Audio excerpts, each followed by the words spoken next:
La grande qualité pour moi d'un chef d'entreprise, c'est la remise en question. Et comment on peut se remettre en question ? En écoutant ce que les gens ont à dire et en prenant en compte ce que les gens vous disent.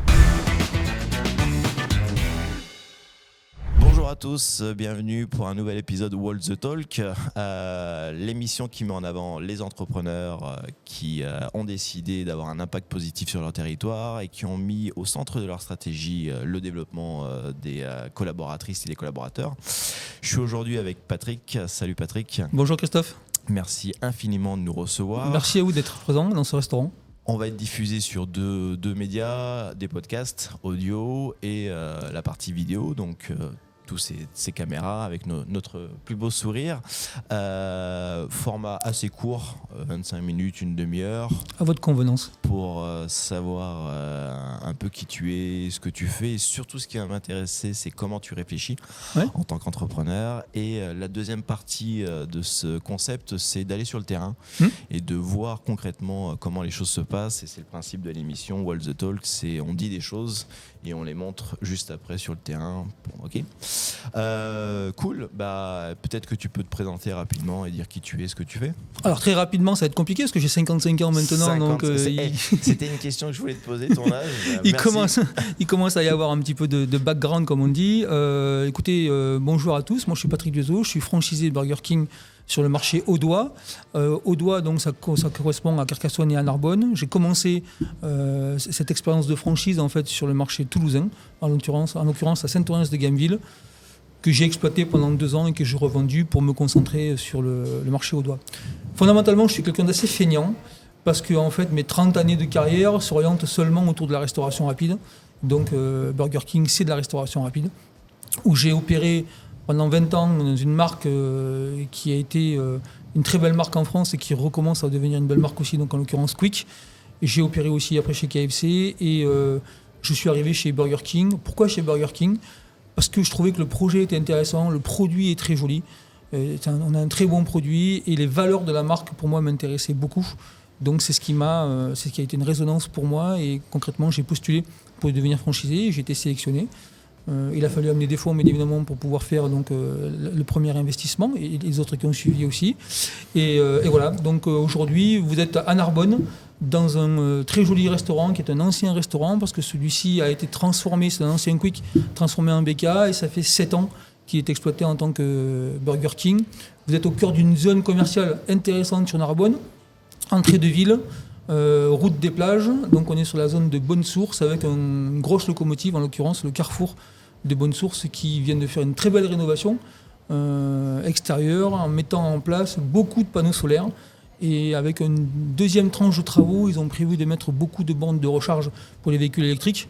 Là-dessus, juste pour rire, on leur a fait un peu la nique, c'est qu'on l'a fait bien avant eux.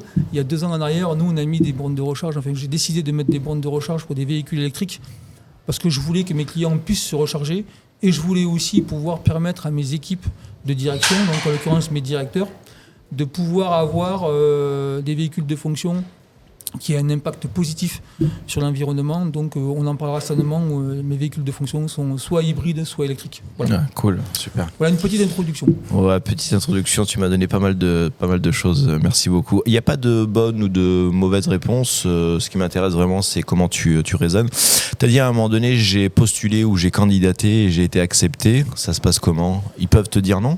Oui, bien sûr. En fait, il y a un moment, quand tu as fait pendant 25 ans de la franchise, mais en tant que franchiseur, tu te poses la question de savoir quel sera ton avenir personnel, ton avenir professionnel. Et la franchise, l'entrepreneuriat, était quelque chose qui me motivait. Il faut trouver après la bonne marque. La bonne marque, en fait, quand tu vas dans le panel des offres de franchise, il y a pléthore d'offres et qui touchent tous les services, pas que la restauration rapide en l'occurrence. Et il y a d'ailleurs un très grand salon, le salon de la franchise à Paris, qui permet aux gens d'aller voir un peu et de faire leur choix sur quelles sont les marques qui les intéressent. Et après, on postule comme si on postulait pour être recruté pour rentrer dans l'entreprise, tout simplement. Donc, il y a un cursus d'entretien à passer, qui vont passer déjà par un chargé de recrutement. Après, on va rencontrer le directeur de réseau, le directeur général de la marque, et après, on rencontre bien évidemment le directeur financier, parce qu'il va falloir parler aussi un petit peu d'argent et de financement, ce qui permet en fait d'aboutir au projet. Mais effectivement, on peut ne pas être pris. Je pense que ce qui est important pour la marque Burger King, ce qui est important pour un franchiseur, c'est d'être certain que la personne qui va exploiter la marque est une personne qui va opérer réellement la marque et qui va être investie dans le restaurant. Ce n'est pas un investissement, on n'est pas la bourse, quoi. On n'achète pas des actions, on achète un métier. Concrètement, on achète un lieu pour travailler avec ses équipes, avec ses clients, pour opérer de façon exceptionnelle et excellente, pour avoir les meilleurs produits, le meilleur service et pour continuer à développer en fait du business, quoi, tout simplement. Ok, d'accord. Pour toi, c'est quoi les compétences clés à avoir pour être un dirigeant, avoir un magasin, une Burger King? Je pense que la première des compétences, c'est bien évidemment, va tourner autour du management. Okay. Il faut savoir, naviguer entre parenthèses dans une équipe qui va représenter en gros 45 personnes et donc 45 cas spécifiques. Ouais. Donc il va falloir que le chef d'entreprise sache s'adapter à ces 45 cas et qu'il sache répondre à ces 45 cas. Qui ne sont pas forcément des cas difficiles, d'ailleurs en l'occurrence, on s'en fait tout un monde, mais surtout être adapté à chacune des personnes. Il ne faut pas oublier une chose, c'est que plus on monte dans une hiérarchie et plus on doit faire l'effort aussi de s'adapter à ce qui est à l'équipe qui est en dessous de vous et pas le contraire. C'est d'ailleurs l'erreur que certains font, c'est de se dire plus je suis haut et puis les gens doivent s'adapter à moi. Non, pas du tout. Il faut s'adapter en fait aux gens que nous avons autour de nous. Donc ça, je pense que c'est la première des choses. La grande qualité pour moi d'un chef d'entreprise, c'est la remise en question. Et comment on peut se remettre en question ? En écoutant ce que les gens ont à dire et en prenant en compte ce que les gens vous disent. Okay. Donc en fait, dans l'organisation, ça veut dire qu'il faut mettre en place des instances où vous pouvez aménager justement ces espaces de discussion avec votre direction et vous-même pour être certain de prendre la bonne décision. C'est ce que nous faisons. Quand je dis nous, en fait, je dis nous parce qu'en fait, je travaille avec mon épouse, on travaille main dans la main. Mon épouse est plutôt sur le back-office donc de la holding. Moi, je suis plutôt sur les opérations. Mais quand on fait nos réunions de direction, donc nous avons nos 2 directeurs, 3 bientôt, parce qu'il y a une ouverture qui va arriver, qui nous rejoignent avec notre chargé de mission RH, on se réunit une journée, on met des sujets sur la table et on prend des décisions collectives. Après, moi, j'aime bien appliquer un système qui est assez simple. C'est écouter, ça c'est le premier point.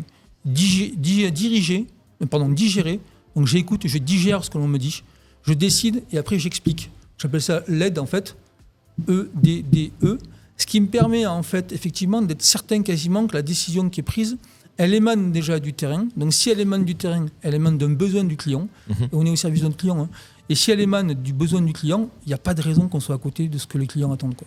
Okay. Tout simplement. C'est intéressant parce que c'est vrai qu'on n'en a pas peut-être beaucoup parlé, mais moi je suis passionné par l'approche de Toyota.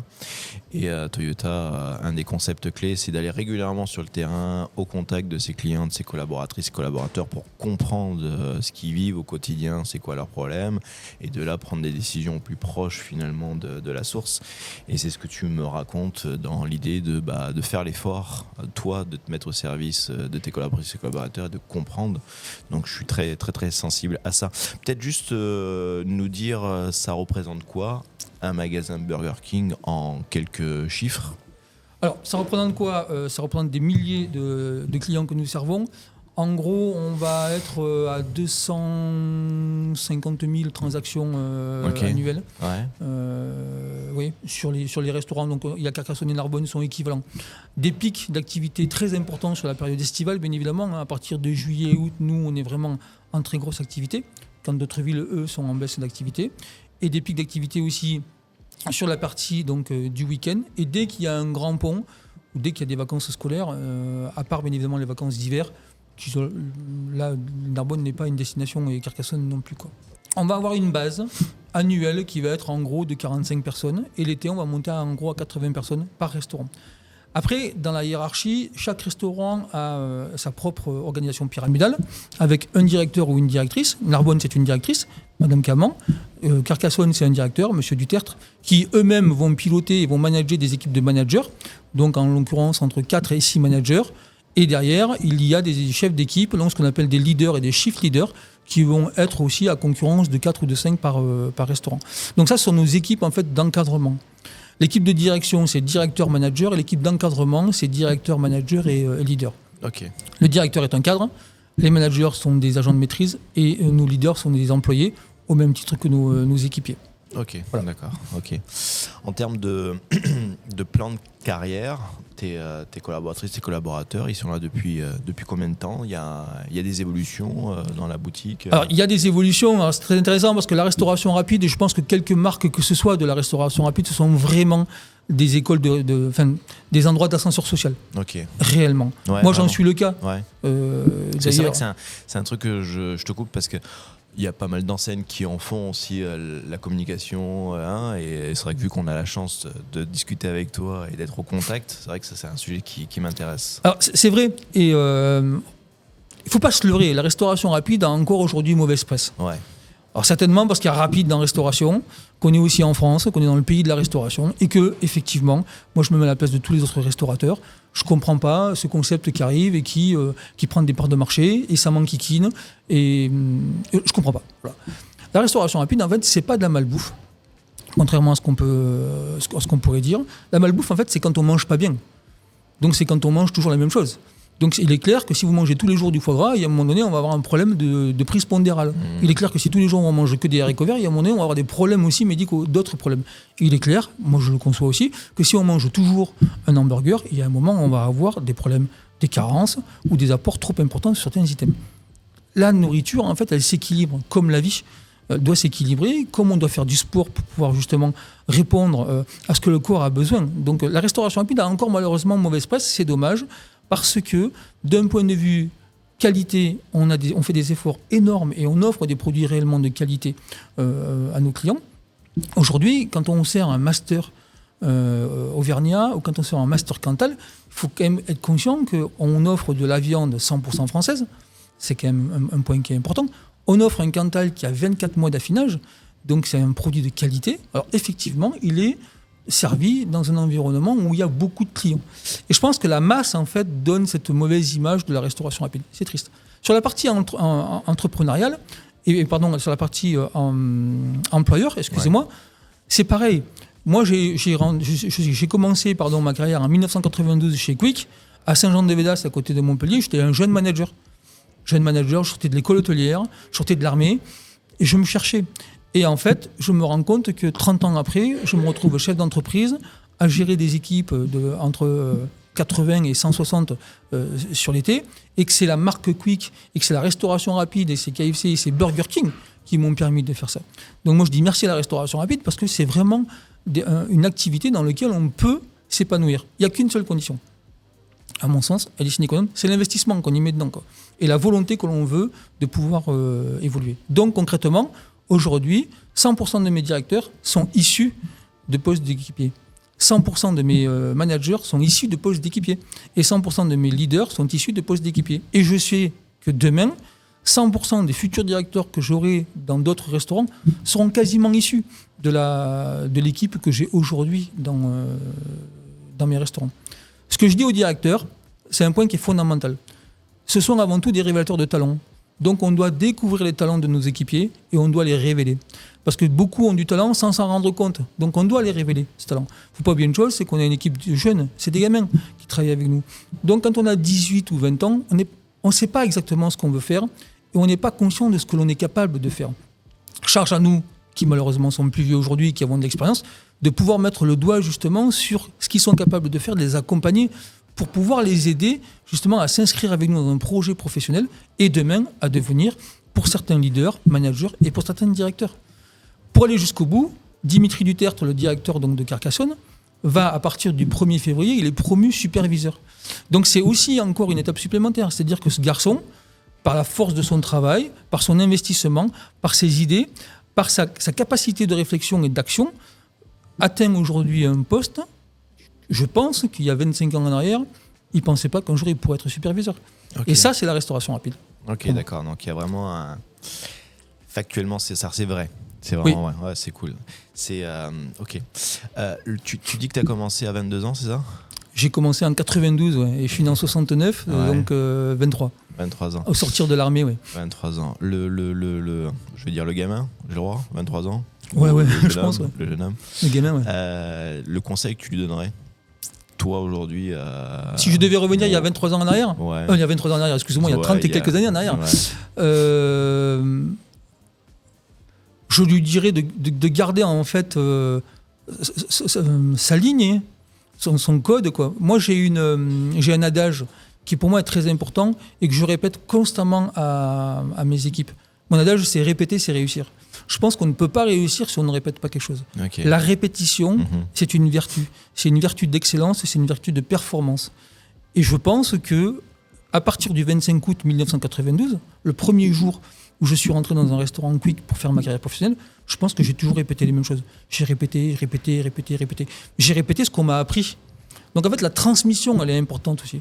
Okay. Au-delà de la possibilité des gens en fait, de s'épanouir et de grandir, il y a aussi dans ce métier un truc qui est très valorisant, c'est la transmission.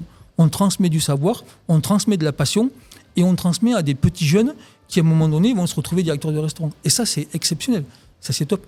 Le top du top, c'est quand vous arrivez, et moi, ça m'est arrivé, d'embaucher, je me souviens, en 1998, j'ai eu un privilège absolu, j'ai ouvert le Quick qui était juste en face du Stade de France. En 98, Coupe du Monde, le Quick juste en face du Stade de France, c'est l'expérience extraordinaire, quoi. Et quand j'ai fait cette ouverture-là, j'ai embauché un garçon qui s'appelle Carré Gandega aujourd'hui, qui sortait d'une cité à Saint-Denis et qui aujourd'hui est franchisé Quick à Paris. Ça, c'est de la réussite. Ça, c'est de la vraie réussite. Voilà. Pardon. Ah ouais, ça tape. Excuse-moi. Excusez-moi. C'est pour marteler. Je vois du direct, boire de l'eau. Tu dis vraiment beaucoup de choses. Ça fait tac, tac, tac, tac, tac. Juste, je fais une petite pause par rapport à la malbouffe. Je vous invite à aller regarder la vidéo de la brigade de Véro, Romain et Arthur, qu'on a interviewé il y a quelques mois et qui a le même discours que toi sur la notion de il y a le produit, mais finalement tu prends le repas et tu prends finalement l'équilibre alimentaire et tu prends toute la semaine et c'est ça finalement. Donc je te rejoins sur le côté si de temps en temps tu veux manger un bon hamburger, mange-le. Par contre c'est plutôt dans la globalité qu'il faut regarder ton... Alors je te coupe Christophe, et moi j'irai même jusqu'au bout. Si un jour vous voulez manger un bon hamburger, venez le manger chez Burger King. Parce que vous verrez que vous allez manger le meilleur hamburger, surtout la gamme Master. Goûtez-la. C'est logique que tu dises ça et tu m'as même donné envie. En plus je vois des affiches de partout et tout. On va en déguster. Ah cool, donc on va filmer ça tout à l'heure. Donc, j'aime beaucoup parce que tu n'as pas spécialement de conseils à te donner quand tu as 23 ans, c'est plutôt continu. Que, voilà. Mais par contre, le gamin de 23 ans, est-ce qu'il aujourd'hui te donnerait un conseil ? Là où je vais jusqu'au bout. De temps en temps, plus on grandit, et moi je le vois, j'ai eu une période où je me suis dit, je suis de plus en plus sage. Le gamin que j'étais foufou, prendre des risques, ne l'est moins. Et je me suis... Parce que souvent on se dit, t'es plus sage, donc ça veut dire que tu pourrais te donner des conseils gamin, mais inversement, est-ce que t'aurais pas un truc sur lequel tu dis merde, j'ai perdu, j'ai oublié, etc. Je pense que si on avait été plus sage à 20 ans, on serait pas là où on est aujourd'hui, quoi. Ouais. Je pense qu'il faut vraiment pas qu'on soit sage quand on a 20 ans. Ça, c'est le premier point. Et il faut que nous, d'ailleurs, il faut que moi, à 55 ans, je comprenne mes équipes qui ont 20-25 ans et que je comprenne pourquoi elles sont pas sages et que je comprenne pourquoi elles font des choses qui, à 55 ans, je comprends plus. Donc, moi, j'essaie toujours de me transposer et de me dire, mais attends, quand tu avais 25 ans, comment tu faisais ? En fait, je faisais comme eux. Généralement, il y a toujours cette guerre des générations. Mon grand-père disait que les jeunes étaient des imbéciles. Et je me disais que mon grand-père était un imbécile. Et aujourd'hui, je dis que les jeunes sont des imbéciles. Donc, je me dis, je suis aussi imbécile que mon grand-père qui le disait à son époque. Moi, je pense que le jeune de 25 ans, ou de 23 ans de l'époque, le conseil que je donnerais aux vieux de 55 ans que je suis aujourd'hui, c'est lâche rien, quoi. Lâche rien. Continue et surtout fais confiance aux jeunes. Parce qu'en fait, on peut le tourner dans n'importe quel sens. Dans tous les cas, on n'a pas la chance, on n'a pas le choix. On n'a pas le choix. C'est les jeunes d'aujourd'hui qui vont faire demain notre activité. C'est les jeunes d'aujourd'hui qui vont créer le monde de demain. Si on n'a pas confiance en eux, il faut qu'on arrête tout, quoi. Donc moi, je pense qu'il faut qu'on ait confiance en eux. Mais avoir confiance en eux, ce n'est pas accepter non plus qu'ils fassent tout n'importe quoi. C'est surtout leur donner des guidelines importantes pour qu'ils comprennent que quand ils auront 50 ans, ils verront les choses différemment, quoi. Mais il ne faut pas les brider. Moi, je ne pense pas qu'il faille les brider. La force de la marque de BK, d'ailleurs, c'est ça aussi. C'est que la marque BK, aujourd'hui, quand on voit le marketing qui existe chez BK, qui est un marketing extrêmement impertinent, mais qui est tellement drôle, qui est tellement décalé, qui est tellement toujours qui tombe à poil, vraiment pile poil, pardon, vraiment un très bon marketing, en fait, vous vous rendez compte que les gars au marketing, c'est des gamins. Ouais. C'est des gamins et qu'ils ont raison. Je suis assez fan. Et quand vous voyez la démarche qu'on a aussi en ressources humaines, où on a, je vous invite à regarder sur YouTube, d'ailleurs les vidéos que le directeur des ressources humaines, Gaël Mosny, a fait sur le recrutement de nos collaborateurs, Gaël, c'est aussi un jeune. Alors, c'est pas un gamin, il est un peu plus vieux, mais c'est aussi un jeune. Et en fait, il ne faut pas brider ces gens-là. Il faut juste leur expliquer, il faut juste cadrer de temps en temps. Il y a des choses qu'on doit cadrer, mais il ne faut pas brider. Le point sur lequel on doit être intransigeant, sur lequel on va brider, c'est tout ce qui est autour de la sécurité alimentaire. Donc là, il n'y a pas à être foufou, il y a des normes à respecter, il y a des procédures à respecter, il y a de l'hygiène alimentaire à respecter, parce que derrière, il y a une sécurité alimentaire, la sécurité de nos clients. Donc ça, là-dessus, par contre, il ne faut pas lésiner. Ok, d'accord. J'ai encore pas mal de questions. J'ai une question sur ta liberté ou ton champ des possibles ou l'impact que tu as sur Burger King. On voit finalement le monde des franchises comme le produit est déjà fait, les process sont déjà faits, la boutique est déjà faite, et donc je vais arriver dans un environnement où en tant qu'entrepreneuse ou entrepreneur, j'ai pas trop de liberté sur le côté de créativité.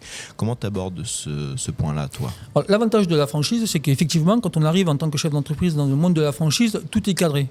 Donc en fait, c'est beaucoup plus simple que d'être indépendant. Mon métier est plus simple que le métier du boucher d'à côté, qui lui va devoir aller chercher ses fournisseurs, va devoir se mettre en place sur toutes ces normes et sur toutes les méthodes. Moi, les normes et les méthodes, elles sont cadrées, donc là-dessus, c'est zéro négociation. J'achète un concept, je mets en place un concept et je dois le respecter. Maintenant, on a quand même une liberté des chefs d'entreprise, et il y a une anecdote qui est importante que vous devez voir dans tous les restaurants de France et de Navarre aujourd'hui, qu'on verra tout à l'heure quand on fera le tour du restaurant. C'est le petit trône que vous avez là-bas, qui est un trône rouge, qui aujourd'hui symbolise un peu la marque Burger King. Cette idée, c'est l'idée de mon épouse et de moi-même. En 2018, on a discuté, on s'est dit, Burger King, le roi du hamburger, il n'y a pas de trône, on n'a jamais vu un roi sans trône. J'en ai parlé avec la direction générale, j'en ai parlé avec le directeur du marketing, qui m'a dit, ouais, ton idée, elle n'est pas trop mal, on n'a jamais pensé à ça, pourquoi pas, c'est intéressant. Ça a fait son chemin, on a testé, et aujourd'hui, dans les 500 restaurants BK qui existent en France, je pense qu'il y en a 450 qui ont un trône, quoi. Donc en fait, c'est une petite idée, et c'est bien la preuve qu'un chef d'entreprise indépendant dans son coin, en discutant, en structurant, peut apporter quelque chose de nouveau aussi dans la marque. Ça, c'est un point qui est important. Après, sur la partie concept et produit, effectivement, c'est pas là qu'on va faire valoir en fait notre créativité de chef d'entreprise. Ma créativité de chef d'entreprise, moi, je la fais valoir sur 2 items. Sur la gestion de mes ressources humaines, où là, j'y mets ce que je veux, en respectant bien évidemment toute la réglementation qu'il y a en place. Et je la mets aussi sur le marketing local, en faisant pas ce que je veux, mais en ayant une dynamique sur mon marché local que je pilote comme je veux la piloter, en allouant des budgets, et je fais ce que je veux en marketing local. Ok, donc il y a Burger King communique de manière nationale ou internationale sur la marque, et toi localement, tu as le pouvoir de communiquer, toi, en disant je suis le meilleur, ou sur des éléments forts de Exactement. ta marque. Alors typiquement, sur le marché carcassonnais, on est partenaire de l'USC, donc le club de rugby. Sur le marché narbonnais, on est partenaire du Narbonne Volley. On est partenaire aussi d'un plus petit club de basketball, donc en l'occurrence Coursan-Esso, qui est un petit club régional mais qui a une belle renommée. Et on fait aussi des actions spécifiques en marketing local, avec ces partenaires-là ou sans les partenaires. Donc ça, c'est vraiment notre créativité et notre sensibilité qui fait qu'on va s'investir plus ou moins sur le marché local. On va dire les trois dernières questions pour après Vas-y. aller sur le terrain. Moi, ce qui va m'intéresser, tu parlais de transmission, qui était hyper important pour toi, et je le vois et je le ressens. On est tous les deux administrateurs réseau Entreprendre. Oui. Donc déjà, quelle est ton expérience et ton retour sur le réseau Entreprendre ? Alors, le réseau Entreprendre, c'est une vraie histoire qui est très liée avec mon entrepreneuriat. Donc ça tombe bien que c'est le réseau Entreprendre, parce qu'en fait, moi, j'ai été lauréat du réseau Entreprendre en 2018. Quand j'ai lancé ma première activité, il me manquait un peu de fonds et je suis tombé par hasard sur le réseau Entreprendre. J'ai fait mon cheminement pour être sélectionné et pour devenir lauréat. Donc le réseau Entreprendre m'a permis d'avoir un prêt d'honneur de 20 000 € que j'ai remboursé.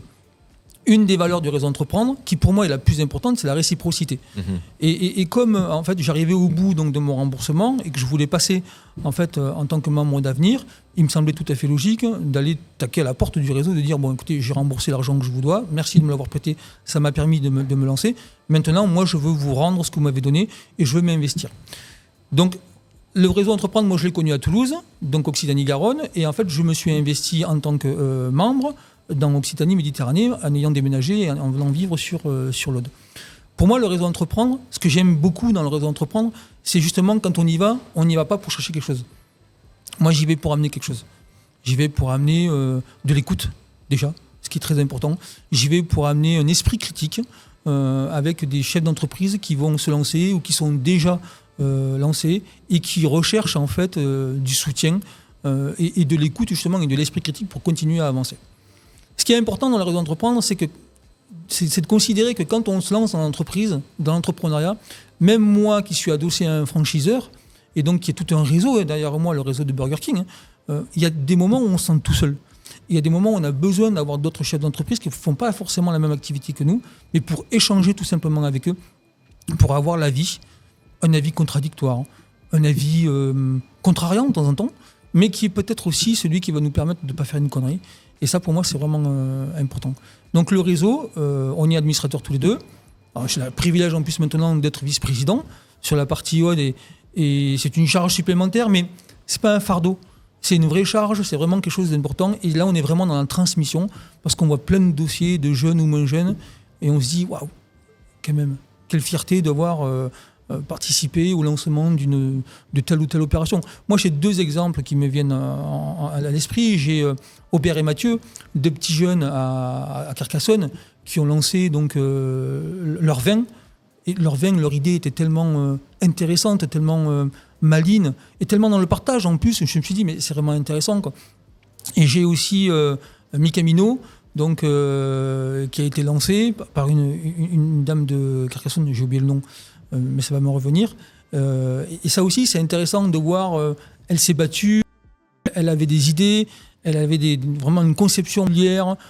Elle voulait travailler autour du respect de l'environnement. Et là aussi, on a participé, on l'a aidé. Et c'est vraiment une satisfaction. Vraiment. Moi, je suis fan de ce réseau, hein, donc ça fait plus de 6 ans en effet que je suis membre et maintenant administrateur depuis pas mal d'années. Je vous mettrai donc le lien pour ceux qui nous écoutent de la vidéo avec Gilles Capella, qui est notre directeur, qui explique ce qu'est le réseau ou la vidéo. N'hésitez pas en tant qu'entrepreneur à nous rejoindre si vous voulez transmettre. Et pour moi, transmettre, ça nous apporte énormément, parce que la transmission, ça veut dire qu'on se pose la question de ce qu'on sait, ce qu'on ne sait pas, etc. Et jeunes entrepreneuses ou entrepreneurs, si vous avez un projet et que vous voulez être accompagné, n'hésitez surtout pas. Je fais une transition par rapport à un cadeau que je voulais t'offrir. Donc, je ne sais pas si... Merci beaucoup. On a rendu visite à Pierre-Édouard et à Marie de l'atelier de la casquette. Je vous mettrai aussi en lien la vidéo. Très joli, hein. Et fabrication française, lauréat 2023, si je me trompe pas. Et c'est un cadeau qu'on voudrait t'offrir, eux et moi. Oh, magnifique, super. Voilà. Au moins c'est fait. Merci beaucoup, c'est très gentil, Christophe. Je vais faire comme ça.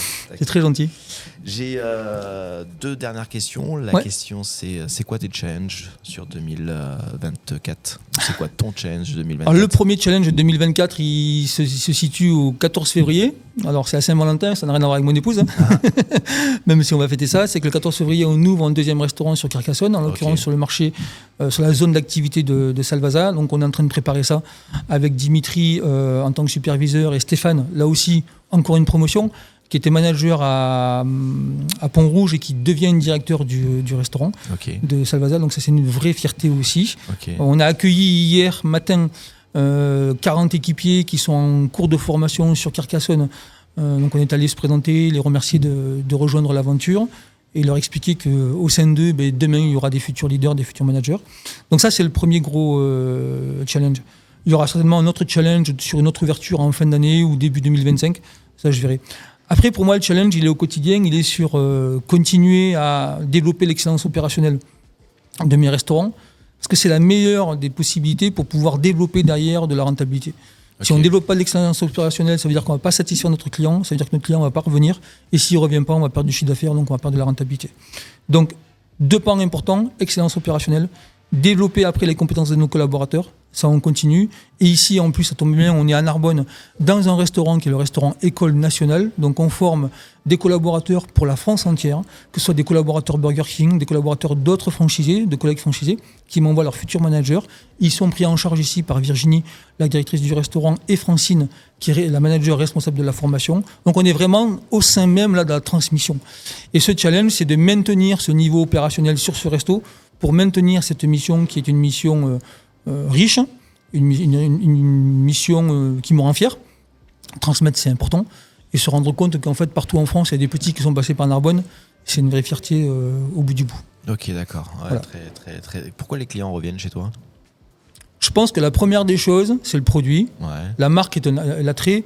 Notre produit est un produit qui est vraiment un produit de qualité. Et après, c'est l'accueil. C'est l'accueil. Ouais. Je pense que l'accueil est fondamental. Vous arrivez dans un endroit où vous vous sentez bien, où vous avez un petit sourire, vous avez quelqu'un qui va prendre le temps d'avoir un petit geste particulier, une attention particulière. Je pense que c'est pour ça que les gens reviennent et sont vraiment fidèles. Ok, d'accord. Ouais, génial, super. Dernière question, on va aller. Tu vas nous montrer des choses. Ouais. Qu'est-ce que tu as envie de nous montrer ? Tout. Non, ce que j'ai surtout envie de vous montrer, c'est nos produits. Parce que j'ai envie que vous voyez nos masters, quoi. En plus, là, on est en pleine opération Master Auvergnat aujourd'hui, avec une fourme d'Ambert qui est extraordinaire. Okay. Un Cantal, je vous ai dit, qui est extraordinaire. Donc, je vais vous montrer ça. Ok, moi, ce que j'aimerais, si c'est possible, j'aimerais voir ce côté formation. Ouais. Transmission, tu me dis si c'est jouable, et j'aimerais voir ce côté excellence opérationnelle. Alors ça, je vais pouvoir vous montrer justement derrière, vous allez comprendre comment ça fonctionne, et vous allez comprendre pourquoi en fait ce sont des bons produits. Okay, dans tous les cas, vous allez voir tout le process qui est un process qui est compliqué, mais qui est nécessaire pour avoir un produit de qualité. D'ailleurs, en l'occurrence, vous allez manger dans un restaurant étoilé, son process est très compliqué, mais on mange un produit qui est de très grande qualité derrière aussi, quoi. C'est du travail en fait. Je me le note alors. Dans tous les cas. On va aller interviewer rendre visite à un restaurant étoilé. Je pense qu'il faudrait. Je pense que c'est une très bonne chose. Et après sur la partie formation, je ne sais pas si je pourrais vous le montrer parce que in situ c'est un peu plus compliqué. Et en plus aujourd'hui, je crois qu'on n'a pas de stagiaire, donc c'est un peu plus compliqué. Mais je vous montrerai tout ce qu'on peut faire. Si c'est possible. Oui. Je te remercie infiniment. Merci à vous. On fait merci. exprès de rester dans un format assez court parce qu'on vu qu'on s'adresse à des entrepreneurs et des managers qui nous écoutent dans la voiture ou etc. On se dit qu'ils n'ont pas trop le temps. Donc déjà 36 minutes, c'est assez court. Si par contre le sujet vous a intéressé et que vous avez envie qu'on réinterviewe Patrick, n'hésitez surtout pas et on reviendra. Avec grand plaisir. Potentiellement, avec grand plaisir. Troisième restaurant, ça sera génial. On va se donner rendez-vous dans quelques minutes pour vous dans quelques heures sur le terrain où tu vas nous montrer. Moi, je repars quand même avec plusieurs choses. La première chose, c'est que tu as dit à un moment donné, c'est à toi de faire l'effort et de te mettre au niveau de ta collaboratrice et de ton collaborateur. Fondamental. Ça, c'est clé. C'est-à-dire que c'est vrai et je le vois beaucoup, c'est-à-dire que c'est à moi, dirigeant, de faire l'effort de retourner sur le terrain et de comprendre ce que vivent mes collaboratrices et collaborateurs pour derrière les écouter. Par contre, je prends des décisions, mais par contre, je retourne sur le terrain. Ça, c'est hyper clé. Pour moi, ça, c'est une pépite. Deuxième pépite que tu as dit, que j'ai beaucoup aimé, c'est pour ça que je vous invite à aller voir la brigade de Véro, c'est la malbouffe. C'est encore une fois, alors venez chez Burger King parce qu'il y a le meilleur burger. Ça c'est certain. Mais par contre, c'est pas du genre parce que je mange un burger là aujourd'hui, c'est pas aujourd'hui, c'est si tu manges toutes les semaines du burger. Oui, là, tu as un problème d'alimentation. Oui. Donc ça, c'est vraiment le deuxième truc. Et le troisième truc que j'ai beaucoup aimé, c'est ta responsabilité d'aller sur le terrain, toi et je pense ton équipe encadrante, pour révéler les talents. Oui. Toi, on est beaucoup dans une image de on fait faire aux gens des choses, basta. Non, tu as rajouté une dimension de non, faites votre job, il faut le faire bien parce que c'est la marque. Mais par contre, ma responsabilité en tant que dirigeant, c'est d'aller sur le terrain et de révéler les talents. Et tu as dit un truc qui m'a beaucoup plu, c'est les gens des fois ne savent pas qu'ils sont talentueux ou qu'ils ont une capacité d'eux. Et donc, tu vas créer les conditions pour les éveiller, les exciter. C'est exactement ça. Et moi, quand j'avais leur âge, je ne savais pas non plus. Ouais, tout à fait. Et j'ai croisé des gens qui m'ont révélé et qui m'ont aidé à prendre confiance en moi. Moi, dans mon cas, c'est Olivier, il y a 15 ans, 20 ans, je ne me rappelle plus, mais c'est Olivier. Je suis arrivé stagiaire dans une entreprise, il m'a donné ma chance, et au bout de 2 ans, 3 ans, il m'a révélé sur certains sujets, et aujourd'hui, je lui dois énormément. Mais tu vois, je ne le savais pas, quoi. Merci beaucoup, Patrick. Merci beaucoup. Merci, à bientôt. Je vous donne bonne fin de journée, à très bientôt. Rendez-vous au prochain épisode. À plus tard. Au revoir.